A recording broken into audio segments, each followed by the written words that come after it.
Hello, it's Jason with a special Contrabass Conversations episode. We are talking today with several luthiers plus Madeleine Crouch about the 2021 Build-a-Bass event. This is in conjunction with the virtual, this year, International Society of Bassists Convention. And we are talking to, in addition to Madeleine, Dustin Williams, Trevor Davis, Joey Naeger, and Mitch Moehring. I really hope you enjoy this conversation. We're putting this out in a timely manner because we want to encourage you to enter the 2021 ISB Build-a-Bass Sweepstakes. That is linked up in the show notes. You have to do so by Saturday, June 12th at 11:59 Central Time. That is the end of the 2021 ISB convention. This bass sounds fantastic, folks. It is quite an instrument, professional level instrument. We got photos along with the show notes, so check that info out. We're not going to do our normal sponsor reads for this one. This is an ISB event, but I do want to give a shout out to Dorico, Ear Trumpet Labs, and Modacity for their support for this podcast. And without further ado, let's get into this conversation with Dustin, Trevor, Joey, Mitch, and Madeleine. I am on the line with some of the folks behind Build-a-Bass 2021. We're doing it a little bit differently here with this virtual ISB convention, but Build-a-Bass is something that has become an ISB tradition. And before we talk about the history of this event and what's been happening with this current Build-a-Bass, let's just take a moment and introduce everybody on the call. Why don't we start with Joey Naeger? Just introduce yourself, Joey, just a quick bit about yourself. Hi, I'm Joey Naeger. I'm a bass luthier, bass maker in the Houston area. Very excited to be part of Build-a-Bass this year. Great. And we've also got Mitch Moehring on the line. Just say hi, Mitch. Hey, everybody. I'm Mitch Moehring, bass maker in Kilgore, Texas. Also very happy to be part of this group. And we've also got Trevor Davis here with us. Hello, everybody. My name's Trevor.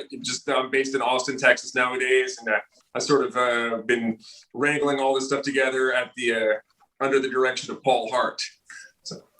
And we've got, of course, the great Madeleine Crouch on the line, who has been stewarding the ISB ever since there were conventions and through these strange times. So thanks for being on board, Madeleine. Great to be here with all these wonderful, inspiring luthiers that volunteer so many hours of their time and talent to help the ISB and also to advance lutherie, the art and craft of lutherie.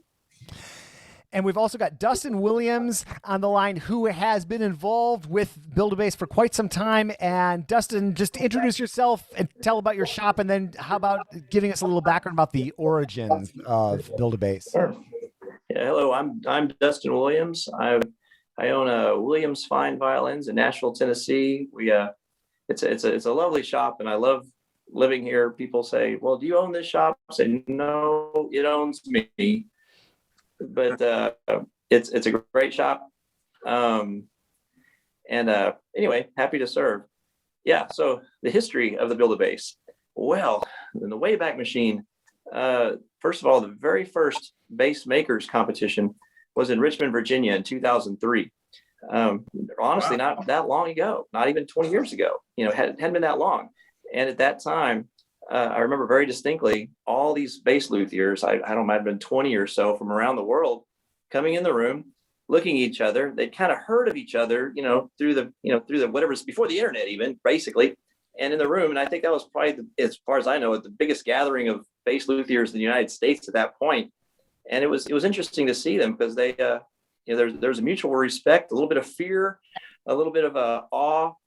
And awesome basses that were turned in that first year, and then the competition, of course, grew every year. I was able to help with that makers competition, which brings us to later on. A little bit later, I think it was 2004, 2005. Some bass luthiers got together they got together before at Robbie McIntosh's place, I believe it was, and then they met in Cincinnati. The Blah Blah.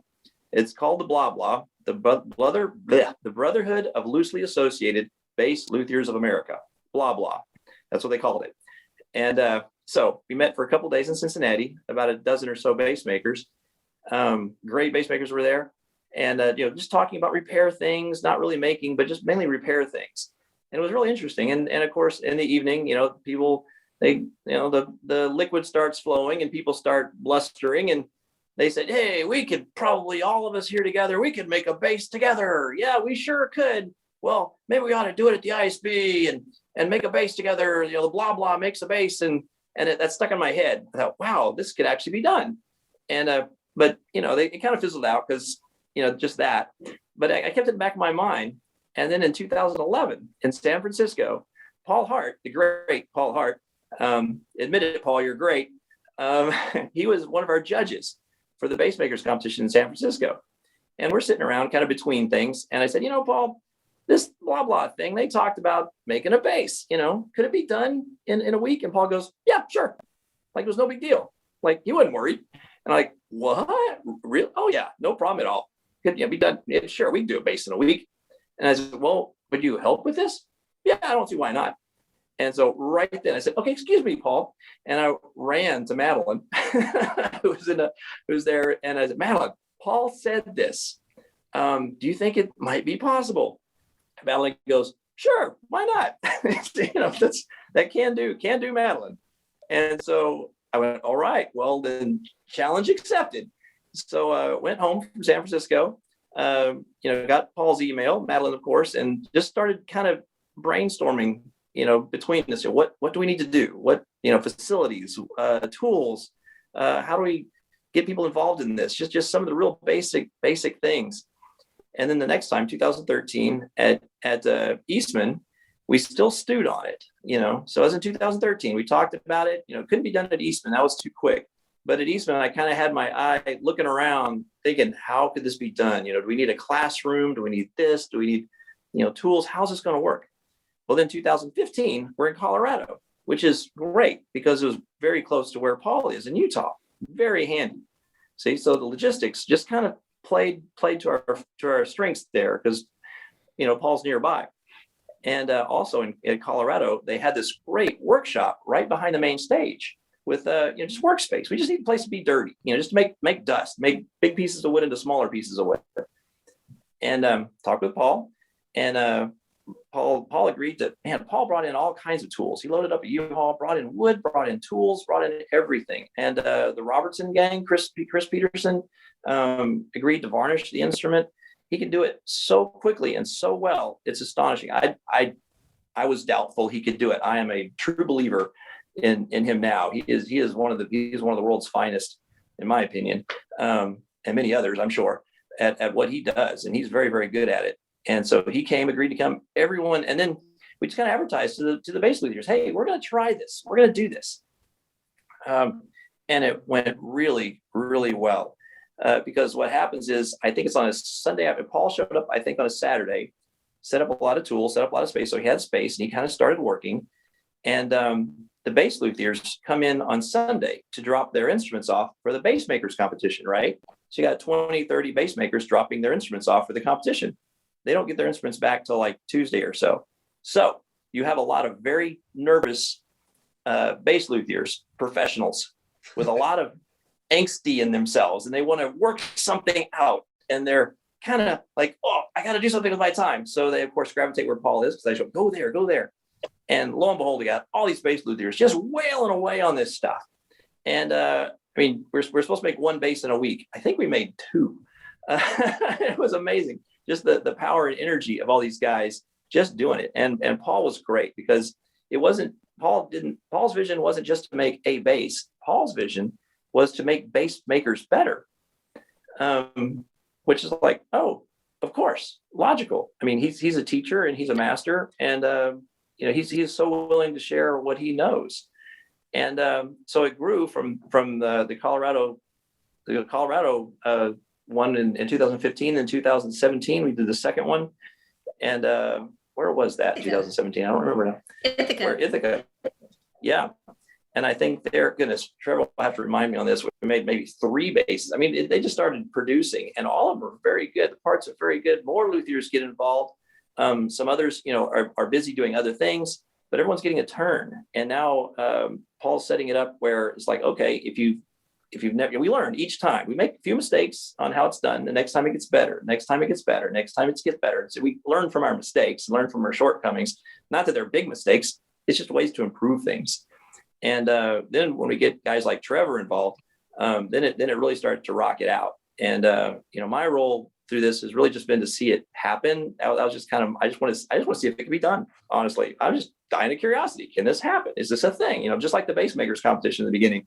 Why not? Why can't we do our own, bass makers competition? Well, why can't we do a Build-a-Bass? Now we do this, and the violin guys, they do something too, but it takes them a lot longer than us to make a bass, to make a violin. It's just kind of funny. But yeah, so now it's growing, and a lot more young makers are coming in and learning from it. And I mean, there's luthiers now who aren't necessarily bass makers who are very curious about this. And this is their chance. This is their camp. This is their workshop. They can see a bass from start to finish, several basses sometimes made within a week's time.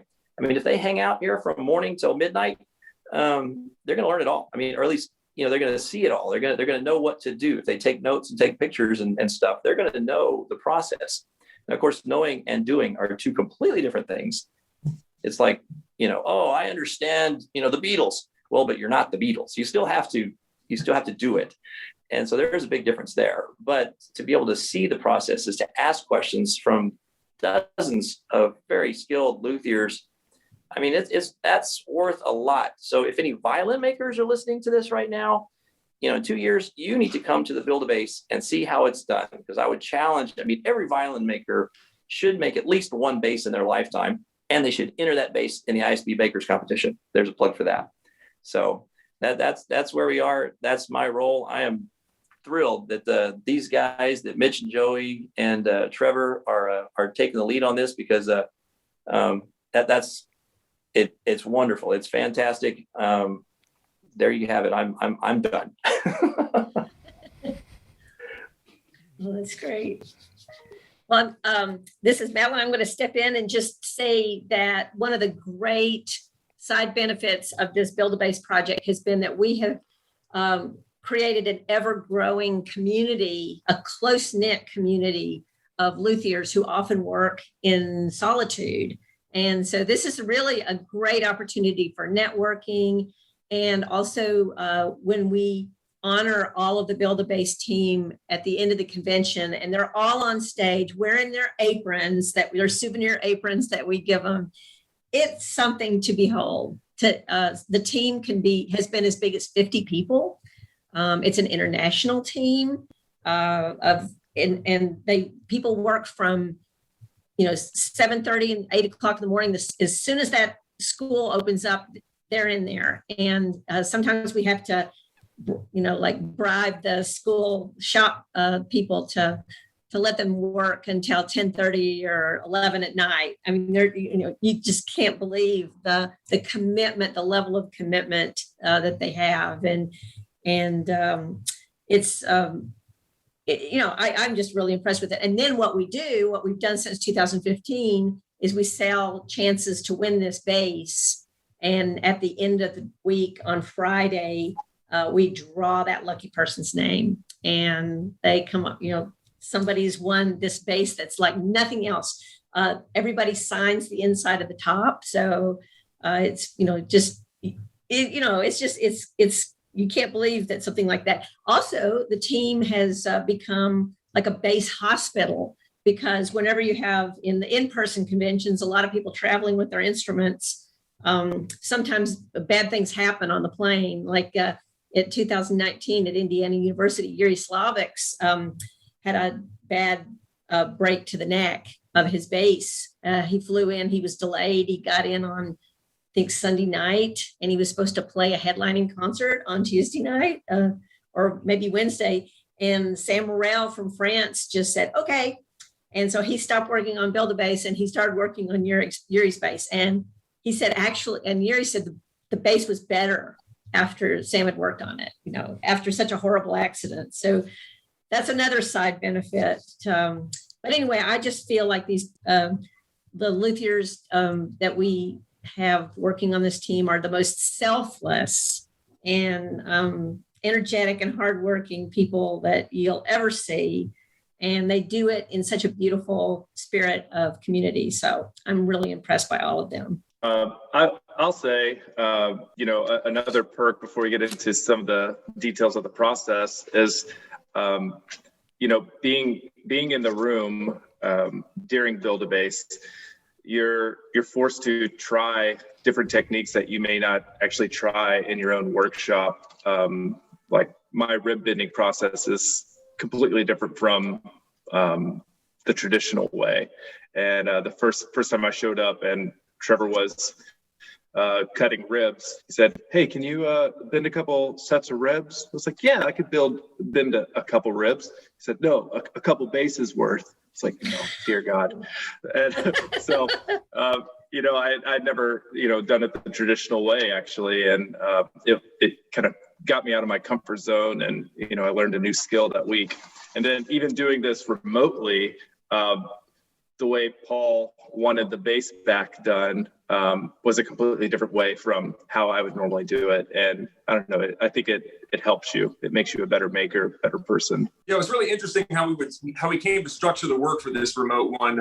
Paul had given me a call, and Dustin, we'd sort of gotten together and sort of thought, like, what can we do logistically to make this happen? And at the time, the vaccine rollout had been it was just sort of starting. We didn't know what was going to go on. So we had to sort of figure out how are we going to get all of these parts together. So it occurred to me, we kind of looked at a map and kind of had an idea of where everybody was situated. And, Paul's in Utah, and I'm here in Austin. And Austin's kind of in the middle of Texas, or close to it.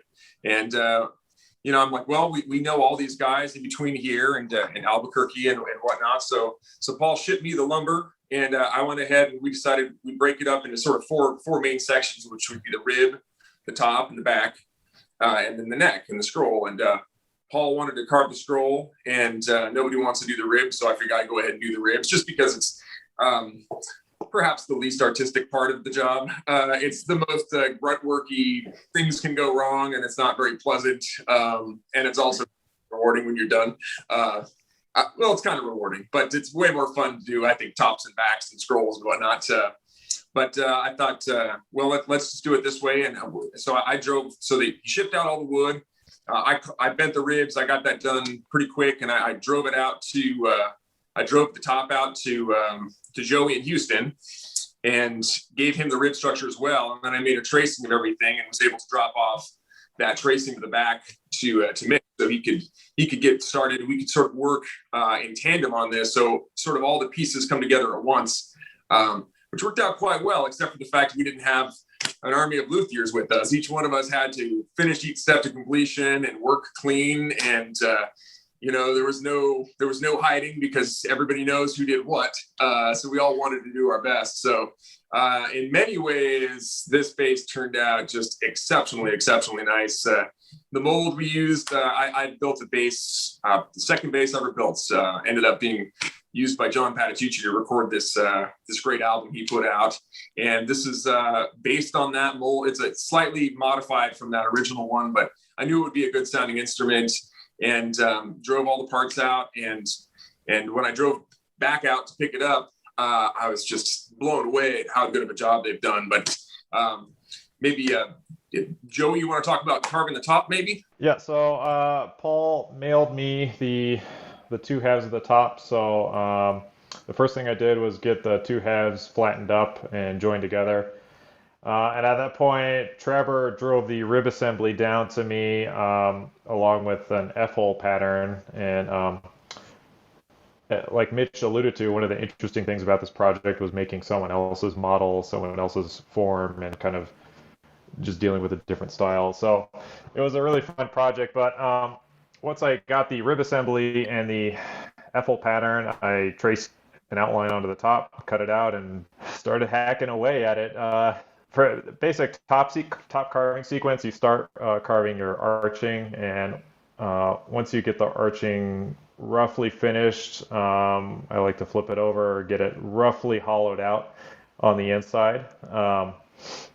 From there, I carve the F-holes in, and I don't always quite finish them all the way. Once the F-holes are in, I'll take a second look at the arching, and usually around the F-holes, I'll tweak it a little bit.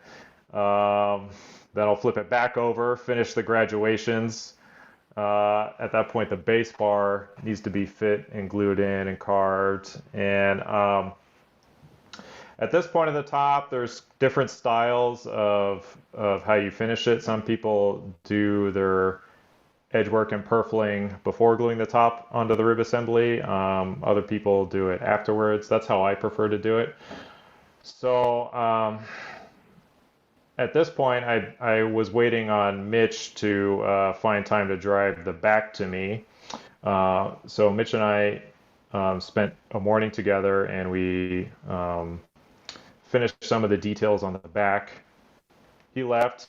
I had the back and the top in my shop at the same time, so I finished carving the blocks on the inside of the rib assembly, glued the top on, glued the back on, trimmed the edges to their final dimension, and then put the purfling in. And at that point, that's when I handed it back to Trevor, who got to clean up all my mistakes. And there were no mistakes. That's too kind. Just dirty hands. Yeah. So kind of a similar situation. I received a package of wood from Paul, and it was this beautiful bird's eye maple, which I've actually never worked with bird's eye maple before. So this was another nice new one for me. And it was just 2 slabs of wood that were thinned down pretty close to, final dimension. And so my process was to joint those 2 pieces of wood together and await Trevor's trip to Kilgore, where he brought me a tracing of the ribs and the outline that we were shooting for. And at that point, I cut the base out, and I needed to brace it since it's a flat back. Flatbacks are very thin, between 5 millimeters and 7 millimeters thick. Around a quarter of an inch for our non-metric folk. And so it's really thin. It needs something to stabilize that wood for many reasons. And the bracing system Paul wanted done is something I've also never done. So it's a ladder bracing, which was a fun thing to put together and fit. So I braced it, and I shipped Paul a scroll. I had a bird's eye scroll that I had always thought about putting on a bass. And when we talked about doing a bird's eye maple bass, I said, hey, I have a scroll for you. So I sent him the scroll, which he grafted onto a flamed maple neck, I believe. And then once that was done, I made the trip down to Houston or Katy and hung out with Joey. And another new one for me was bending a flatback, or there's a very steep break in the upper valve so that the neck block can be nice and thin, and it gets it closer to the player's body. And I routed that out before I made the trip to Joey. But Joey and I heated a big pipe with a blowtorch and added a little bit of moisture to the back, and we slowly bent that back that I had spent a whole week making in hopes of not cracking it in half. And it went really smooth. It was actually a lot of fun and a new thing for me as well. So after that, actually, that's all I did. I just did the back, and I left the back with Joey to close the box and finish the edging. Yeah, that's where I took my hands off. It was a lot of fun. Now, Joey, you did the purfling as well. You want to talk a little bit about the purfling and the overhang and stuff? Yeah. I mentioned earlier that there's different styles of how to approach purfling. You either do the purfling with the plates off the ribs, or you do it with the plates on the ribs. There's advantages and disadvantages of either method, but I prefer to do it with the box fully closed. For me, just handling the closed box is more sort of satisfying, particularly when you're doing the rounding of the edge. For some reason, having the closed box feels more like sculpting, whereas when you have the plates off the rib assembly, I don't know, it's not as fun for me.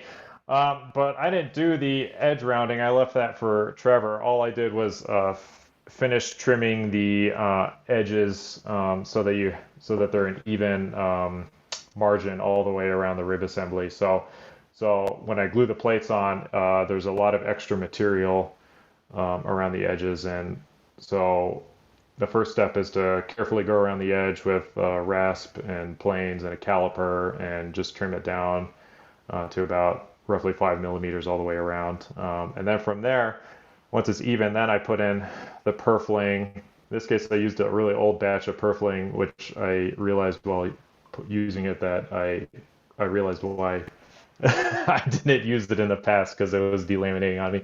But it basically went in okay. At that point, you would normally carve your recurve. Oh, sorry, I didn't hear you, Trevor. What's that? I didn't hear you. Oh, it's just difficult to use. It doesn't affect the quality of the final product. It just makes it very, very hard to do. Yes, yeah. It was giving me a lot of trouble, but it basically went in fine. At that point, I handed it back to Trevor. He very graciously agreed to do the final recurve and rounding of the edge. That's one of the most time-consuming steps, and it's also one of the steps that has not the biggest impact, but it has a huge impact on how the instrument looks. That final just edge work is really what sets a high-quality instrument apart from something that's a little bit cruder looking. So it was a really big relief to hand the bass back to him, because carving the whole top was a huge amount of work to do.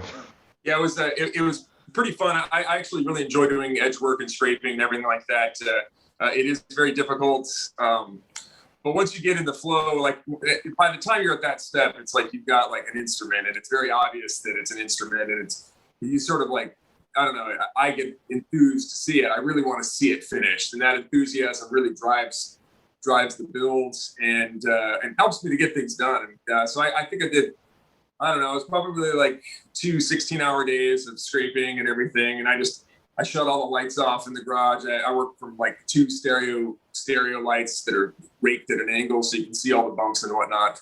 And I do the recurve as I round the edge, as I scrape. I kind of do it all at once because it feels like an object at that point. It feels like it's a base, as opposed to feeling like steps. Whereas other steps are definitely steps, and it's easier to get it done, breaking it up into little smaller pieces. But this part's fun because it feels like, you're actually articulating something. And then, boy, I guess that took me up to about 2 weeks ago when I packed it all up into the car and I drove it out to Albuquerque. And meanwhile, our fearless leader, Paul Hart, had been carving the scroll. In the past, Paul he's like the head foreman, and he sort of has to do everything that nobody wants to do. And everybody always sort of fights to carve scrolls. And we've had some beautiful scrolls carved by some master makers at each one of these. And Matthew Tucker did an amazing one with some relief carving in it. It's my name right now. The guys from Cincinnati Bass Cellar, they're amazing workers. I think they did the first one, Andy Stetson, and blanking on his name. He's a great maker. Bill Lakeberg, yeah. They did a great scroll for one of them. Eric Trujillo and his son's very young guy. I think he was in middle school at the time. They worked on a scroll. So we've had all sorts of makers do it, but this was Paul's turn to do it. And now, Mitch, did you send him a block, or did you send him a roughed-in scroll, or did you send him a finished scroll? I was sort of unclear about that. I sent him a scroll that had been cut out on the bandsaw, and then I did everything for the graft. So it was ready for a neck handle. Oh, excellent. So it was a carved scroll. Yes, but it was cut out, but it was up to him to do the carving and the volutes and. I see. So yeah, it was like profiles. Exactly. So Paul carved the scroll on this puppy. I got to see it. I got to hang out with Paul for all of 1 hour when I drove out there. But that's the way it goes. We all had our shots and everything. It was nice to see him. And Tim Korver actually came out. He's been a big participant in all these things, and he came and helped out for a little bit, it was good to see him too. He had been hanging out with Paul while they had been carving it. So it looked fantastic when I dropped it off. Paul, I think he had that neck handle carved and ready to go in like no time. And last week, Chris Peterson's been doing the varnish, and he's just knocked it out of the park with this one. I just got the photos today. I just put them up literally 5 minutes before I joined this call. Oh, sweet. So they just went up, and he's really, he's had a little more time than, a night to do the varnish. Usually he's staying up varnish night at these Build-a-Bass things. We'll stay up till 3 a.m, maybe doing this. And I don't get a lot of sleep ever. I'm kind of a morning person and a night person. So usually I'm there from the break of day to the end of it. And that was a very long day the last time. I think it was 6:30 in the morning till 2:30 in the morning, something along those lines. But this time he's had a full week to do the varnish, which is cheating, of course. But it means this raffle base, it looks stellar. It just looks fantastic. So Paul's scroll looks amazing. He got that next set in no time. I mean, it's nothing for him. I think he's made over 600 instruments at this point. So the guy knows how to make an instrument. So the scroll looks beautiful. It's all varnished. And now it's just up. Evan Davenport is going to do he's going to go ahead and do the setup on it. He's going to carve the saddle. I think he did the fingerboard as well. Maybe Paul did it. We'll have to find out. But they've been working their behind off. And it's really come together nicely. I'm excited to hear it. It'll probably be strung up next week. And we're going to see if we can set Aaron's arm to go ahead and play it and put a couple demo videos up next week. But it's well worth the price of a raffle ticket. I think anybody should spend as much as they can and buy as much as they can. And it just goes to help us do this. I mean, we're all maniacs and love doing this. And we all really, I'm sure after this experience, are looking forward to having the extra hands. I certainly miss being able to collaborate and hang out with people, tell people what to do. Yeah.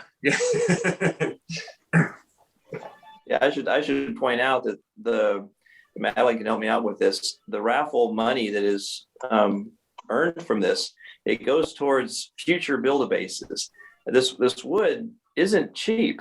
This is the good stuff. This wood is really fine stuff.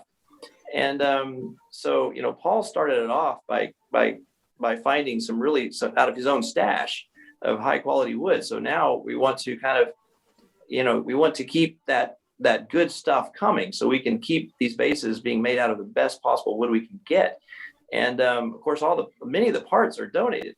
Like I know in years past, the end pins are donated by like New Harmony Music, strings from a bunch. I should know this, but Dorico or Rostro, all the big string makers, Tomastic. Yeah, it's and Meridian when they were around gave us cases. Oh yeah, what are we gonna do for a bag? Yeah. Fortunately, Gava gave us some of their cases that just came out last time. Oh, fantastic! And so we get a lot of those parts donated to us, but still there are expenses, and there are some tools, there's some logistics, like even just like they talk about mailing this wood back and forth. That's not free mailing, huge chunks of wood. So some of the money goes towards that, but then from there, there's a good amount of money left over, and I don't know where that goes. I guess it goes in Madeleine's pocket. So that's for Madeleine. If only. No, the money, a lot of the money that we raise for Build-a-Bass projects, we provide dorm accommodations for some of the learners to help, especially the students, to help them. And we like to get Paul Hart there. If he needs to fly in, we fly him in because he's somebody we got to have. As our he's our general. He's so great. And then you're right. The wood is not inexpensive.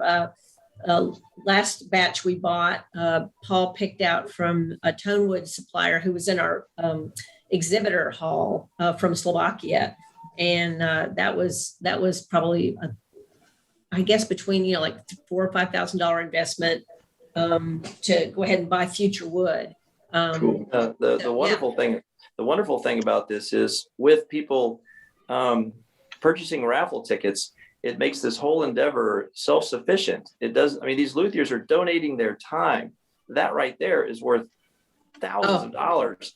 Yeah. But then to offer this to the bass maker community on the whole, as in, look, here's another wonderful bass that's presented to the world, that's made well by master makers and people learning, And here's an opportunity at the ISB convention for people to come and learn so that you, the bass player, can get better basses in the future. We've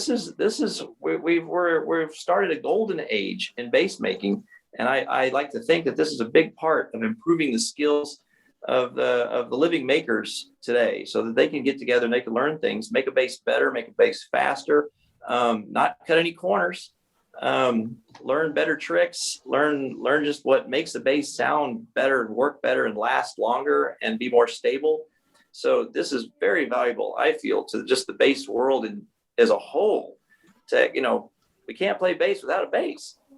And so a couple of other innovations, the 2019 in-person Build-a-Bass project, Dustin came up with the idea of giving guided tours to members of the community, because we like for the ISB convention, whenever we go, especially, like we're usually in the college town. And so we like to make it a community festival and let non-bass playing members of the community come and listen to the evening concerts and, hear the bass as a solo instrument. And so Dustin had this great idea of having guided tours of the shop. Everybody that came in small groups, they had to sign a waiver and had to wear goggles. And see, that's another expense. You get a batch of goggles so that we have them. But it was a great idea because we get newspaper coverage and people are exposed to the art and craft of luthiery, and nobody thinks about what's going on behind the scenes when you get a beautiful string instrument. So I think this was just a really great idea, and I hope we can always do it. It was really a good idea. So for future conventions, we know everyone's going to go to every convention after this. You have to. I can't wait 2 years from now to actually see people face to face. But you'll have to come by and see the Build-a-Bass, because at any period of the day, from beginning to end, you'll see the bases being made in different sections. You'll see, oh, there's someone working on the scroll. There's someone working on the back. There's someone working on the top. There's someone working on the ribs. And you get a real nice overview of what it takes, all the effort and ability and skills it takes to make a bass. So in the future, if you can come to an ISB convention and come visit the room and see what they're doing, because it's impressive. It's pretty cool. It's a show. It's a circus, and it's organized, but it's really, really fascinating. Still fascinating to me. I can't get enough of it. Never gets old for me. One thing that's really cool that I want to point out too is that players can actually build the bass with us. I was trying to get tools in the hands of everybody that came by and safely show them how to use the basic hand tool and what it really takes, because some people think that this is easy because we're doing it in a week or whatever, but you hold the tool and there's so much skill required for each tool itself is like its own little instrument that you need to learn, and each step you need to what to do with this. But getting a lot of musicians are so tactile, having them hold the hold the tools and feel it and do the operations.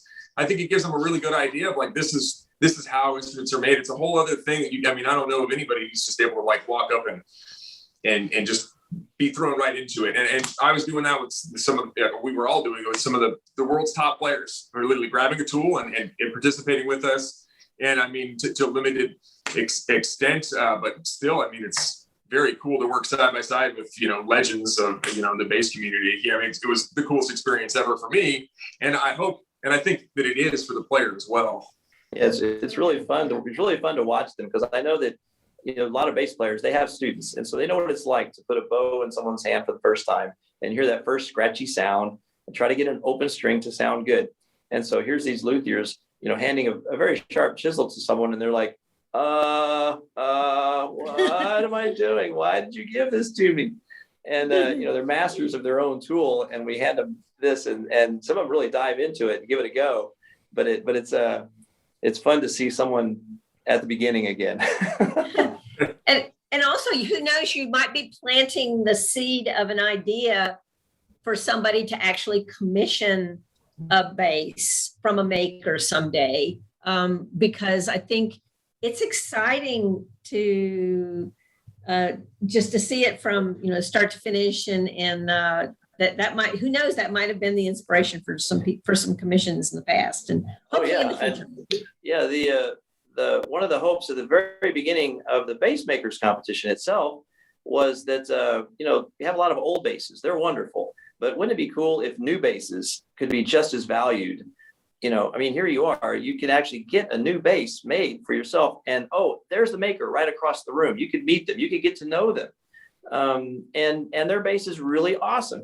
And, it might even be a fraction of the price, but it's going to sound just as good and get better.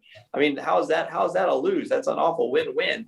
And so now with the Build-a-Bass, I see that kind of as a hand in glove thing that, look, you can see these guys actually work a little bit. You can get to know them. You can come in a room and say, who's that guy? He looks like he really knows what he's doing. Oh, and he entered the bass making competition. Wow, I played his bass. That's really nice. There he's working on a bass. I'm going to go talk to that guy, find out how much a bass is. I'm going to buy a bass. Yes, I just bought a bass from a living maker. Isn't that awesome? If something goes wrong, I can go back and knock on their door and they can fix it. Well, it's exciting. It's great. It's great to hear all the behind the scenes and how this one is working out. And as we're putting this episode out, raffle tickets are still available. So what should folks do if they want to help support this? Where do they go to pick up these raffle tickets? Just walk us through that. Oh, yeah. You can do that online at the ISB website. Go to isbworldoffice.com. And across the top of the homepage, you'll see a header for convention, and click on that, and you'll see in the drop-down menu, Build-a-Bass Sweepstakes. Click on that. All the information is there to buy tickets. You can get in for as inexpensively as $25. And if you already have a bass and you don't think you need another, but you want to support this great cause, you can make a donation on that page as well. So we're already just about at $10,000, which is super exciting. And I had set an aspirational goal of $15,000 to raise this year. And so that we're 2/3 of the way there. Woohoo. So maybe next week with a big push, we're going to make it to this aspirational goal of $15,000. And somebody is going to end up with a beautiful, beautiful bass. Yeah, this bass is not a $10,000 bass. No way. This is, in my eyes, a $40,000 instrument. Especially the people that have gone into this, the materials, and it's going to be a great instrument. Well, I can't wait to check out the photos. That's very cool. Trevor, are those posted on your Instagram, or where should I send people? Facebook and everything like that, and I'll probably be sending them over to Mitch and kind of everybody, because I'm more of a woodworker and less of a computer guy. The Instagram is about as much as I can figure out. So I'll be forwarding them to people that know more than I do about this sort of stuff. But they're up there for sure. Cool. Well, I'll make sure to link up to those photos and the ISB website. And anything else from anybody on the call that you want to let folks know about? Well, it's not too late to register for the virtual convention as well. You can do that also on the ISB website. We've kept the prices as low as we can for this week, because we know it's been a really hard year for everybody. So you can attend a whole week of fantastic presentations from in the morning with warm-ups, during the day, video on demand, watch what you want when you want to watch it, evening watch parties with amazing headliners. I don't have the full list in front of me, but it's like Gary Carr and Jorge Roeder and Phoebe Russell and Ben Williams and just some fantastic artists, jazz and classical. And then we're going to have a big bass hang Zoom party at the end of every night next week, starting Tuesday through Saturday. So please come and join the party. Thanks to the folks who participated in this. Thank you, Dustin, Madeleine, Trevor, Joey, and Mitch. Folks, if you want to enter that sweepstakes, June 12th, by the end of the day, Central Time is the time to do it.